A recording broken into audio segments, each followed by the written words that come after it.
Mystery and fact पर आपका स्वागत है। दोस्तों, कहते हैं कि नाम में क्या रखा है इससे कोई फर्क थोड़ी ना पड़ता है, लेकिन ऐसा नहीं है। किसी भी इंसान या चीज का नाम उसके बारे में कई बातें बयां करता है, जैसे वो इंसान या चीज कहां से बिलोंग करती है और उसका ओरिजिन क्या है। जब आप महिंद्रा और मारुति जैसे ब्रांड्स का नाम सुनते हैं तो आप इनका नाम सुनते ही समझ जाते हैं कि ये भारत के ब्रांड्स हैं। लेकिन हमारे देश में कुछ ऐसे भी पॉपुलर ब्रांड्स हैं जिनका नाम सुनकर आप कंफ्यूज हो जाएंगे कि ये ब्रांड भारत के हैं या फिर किसी और देश के। तो चलिए वीडियो को शुरू करते हैं।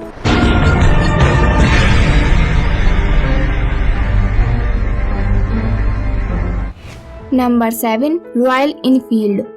दोस्तों, रॉयल इनफील्ड की शुरुआत 1955 में हुई थी। ये एक फेमस मोटरसाइकिल ब्रांड है और इसकी मैन्युफैक्चरिंग भारत के चेन्नई में हुई थी। पहले ये एक ब्रिटिश ब्रांड हुआ करता था, लेकिन फिर भारत की कंपनी आइकर मोटर्स लिमिटेड ने इसे खरीद लिया और आज ये पूरी तरह से एक इंडियन ब्रांड है। रॉयल इनफील्ड दुनिया के सबसे पुराने मोटरसाइकिल ब्रांड्स में से एक तो है ही साथ ये आज तक लगातार बनाई जा रही सबसे पुरानी मोटरसाइकिल है। Number 6, Raymond. जब बात हाई क्वालिटी फैब्रिक और फैशनेबल गारमेंट्स की आती है तो रेमंड पर हम भारतीय बहुत भरोसा करते हैं। इसका न सिर्फ नाम सुनने में विदेशी लगता है, बल्कि टीवी पर आने वाली इसकी एड्स में भी हमें विदेशी मॉडल्स ही दिखाए जाते हैं। ये देखकर हमें ये विश्वास हो जाता है कि ये 100% एक फॉरेन ब्रांड ही है, लेकिन ऐसा बिल्कुल भी नहीं है। रेमंड की शुरुआत साल 1925 में हुई थी और इसका हेडक्वार्टर मुंबई में है। ये पूरी तरह से एक इंडियन ब्रांड है और इसके CEO संजय बहल हैं। Number 5, Peter England. अब आप सोच रहे होंगे कि जिस ब्रांड के नाम में ही इंग्लैंड है वो इंडियन कैसे हो सकता है। पीटर इंग्लैंड को साल 1889 में आयरलैंड में शुरू किया गया था। अपने बनने से 100 साल से भी ज्यादा समय बाद 1997 में ये भारत के मार्केट में आया था और साल 2000 में भारत की multinational conglomerate company Aditya Birla group ने इसे खरीद लिया था। तब से ये एक भारतीय ब्रांड बन गया, लेकिन इसका नाम विदेशी ही रह गया। जब बात कपड़ों की आती है तो पीटर इंग्लैंड का नाम भारत के टॉप 5 ब्रांड में गिना जाता है और लोग इनकी क्वालिटी पर आंख बंद करके भरोसा करते हैं। Number 4, Larsen and Toubro limited. Larsen and Toubro एक भारतीय टेक्नोलॉजी, इंजीनियरिंग, कंस्ट्रक्शन, मैन्युफैक्चरिंग और फाइनेंशियल सर्विसेज कॉन्ग्लोमेरेट है।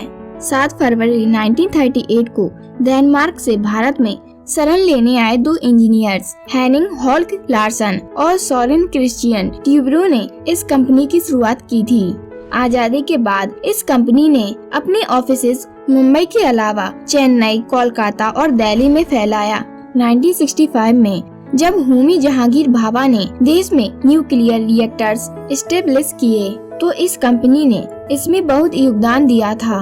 1970 के दशक में इसने इसरो के साथ भी काम किया था। आज SN Subrahmanyam Larsen and Toubro के CEO हैं। Number 3, East India company.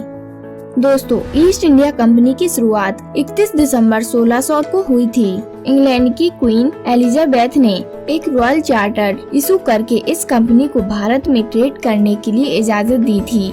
East India company ने दुनिया भर में ट्रेड किया और खास तौर पर भारत के लोगों को बहुत लूटा और उन पर बहुत अत्याचार किए। पर क्या कोई सोच सकता है कि एक दिन ईस्ट इंडिया कंपनी का मालिक एक भारतीय ही होगा।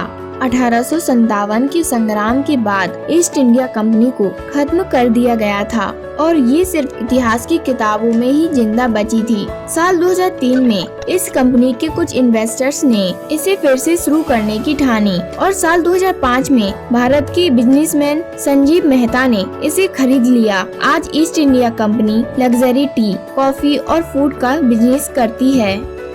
Number 2, old monk. दोस्तों, ओल्ड मॉन्क एक वर्ल्ड फेमस डार्क रम ब्रांड है जिसकी शुरुआत साल 1954 में हुई थी। इस कंपनी के मालिक हैं आयुष मोहन और इसे उत्तर प्रदेश के गाजियाबाद में बनाया जाता है। ओल्ड मॉन्क के बारे में एक चीज बहुत फेमस है, इस ब्रांड की रम की कोई एडवर्टाइजमेंट नहीं की जाती है और इसका पूरा बिजनेस इसके लॉयल कस्टमर बेस पर ही चलता है। साल 2013 तक ओल्ड मॉन्क सबसे ज्यादा बेची जाने वाली डार्क रम थी, लेकिन इसके बाद मैकडॉवेल्स नंबर 1 सेलिब्रेशन रम ने इसका स्थान छीन लिया। वैसे आपको बता दूं कि मैकडॉवेल्स भी भारत की ही कंपनी है। नंबर 1 जैगवार और लैंड रोवर। लग्जरी कार्स के दीवाने जैगवार और लैंड रोवर के बारे में अच्छे से जानते होंगे। ये दोनों कार्स दुनिया भर में फेमस हैं और इनकी आसमान छूती प्राइस इनको और भी स्पेशल बनाती है। जैगवार एंड लैंड रोवर ये दोनों कार ब्रांड पहले ब्रिटिश लीलैंड नाम की एक कंपनी का हिस्सा थे। फिर इन्हें BMW ने खरीदा, फिर फोर्ड ने और साल 2008 में भारत की multinational automotive company Tata Motors ने इसे खरीद लिया था। आपको बता दूं कि टाटा मोटर्स टाटा ग्रुप का हिस्सा है, जिसे साल 1868 में जमशेदजी टाटा ने शुरू किया था और आज इसके मालिक रतन टाटा हैं। तो दोस्तों, कैसा लगा आपको आज का वीडियो? आई एम श्योर कि आप अपनी पूरी जिंदगी इनमें से कई ब्रांड्स को विदेशी ही मान रहे होंगे। वीडियो पसंद आया हो तो इसे लाइक और शेयर करना। अगर आप इस वीडियो का पार्ट 2 देखना चाहते हैं तो हमें कमेंट करके जरूर बताना। और हाँ, ऐसे ही इंटरेस्टिंग वीडियोस को देखते रहने के लिए हमारे चैनल मिस्ट्री एंड फैक्ट को सब्सक्राइब भी कर लेना। धन्यवाद।